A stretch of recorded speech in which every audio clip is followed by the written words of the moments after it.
Pitong mga bagay na hindi mo dapat ginagawa matapos ng iyong pagkain. Number one, hindi ho tama na matapos kumain ay maliligo tayo ng mainit. Yeah!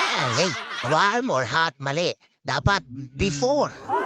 Yeah, if you want to take a shower, you need to take a shower first before eating. Pag po tayo ay naligo ng mainit, medyo mainit, pag skin cells natin, nag-a-absorb po ito ng ang daloy ng dugo para po siya ay mag-replenish ng mga skin cells. So kung busy ang iyong dugo sa pag-ikot dahil kaliligo mo lang, hindi siya makaka-absorb ng nutrients from the food that you eat.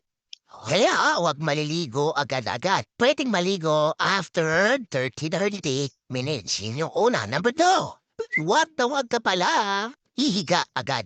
Tandaan po natin na ang digestion natin magpa-function siya kung tayo. Mas maganda tumayo lang. Pero kung yung iba kasi pagkatapos kumain, akalampasan na hapos. Nakakapos. Tapos nagtataka sila, ba't kaya ako nagkakabilbil? Baka ayaw mong tulungan yung sarili mo na mag-digest properly. Tama. Pangalawa, if you lie down, imbis na yung acid sa stomach mo na magdadigest, dahil lumiga ka, hihiga ka, so yung tendency ng acid aangat. So, there's always a tendency na magkaroon ka ng reflux, acid